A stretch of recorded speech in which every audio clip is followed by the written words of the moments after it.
और अब आपको ये बताएं कि जो हुकूमत को तंग करेगा, हुकूमत ने उसे तंग करने का फैसला कर लिया है। हुकूमत ने नॉन फाइलर्स के खिलाफ घेरा तंग करने का इंदिया दे दिया है। FBI ने नॉन फाइलर्स की कैटेगरी खत्म करके टैक्स रिटर्न जमा ना करवाने वालों पर 15 अक़साम की पाबंदियां आयद करने का फैसला कर लिया है। गाड़ी बेच सकेगा ना खरीद सकेगा, बैरून मुल्क सफर नहीं कर सकेगा, मोबाइल में सिम होगी लेकिन कॉल नहीं कर सकेगा, चूल्हे में गैस और तारों में बिजली नहीं होगी, बैंक में अकाउंट भी नहीं खोल पाएगा। Non filer non active. 1 अक्टूबर से नॉन फाइलर्स के खिलाफ बड़े एक्शन की तैयारी।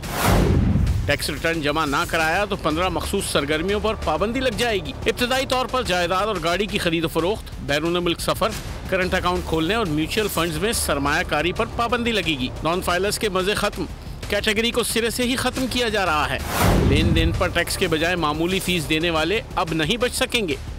FBR का 10 बड़े शोबों से अरबों रुपए टैक्स वसूली का प्लान है। जदीद मशीन लर्निंग और एल्गोरिथम्स के जरिए टैक्स नादहिंदगान की शनाख्त की जाएगी। FBR के पास पहले ही शहरियों की ट्रांजैक्शंस का मुकम्मल रिकॉर्ड मौजूद है। FBR के इक़दाम को ऑर्डिनेंस के जरिए नाफिज किया जाएगा।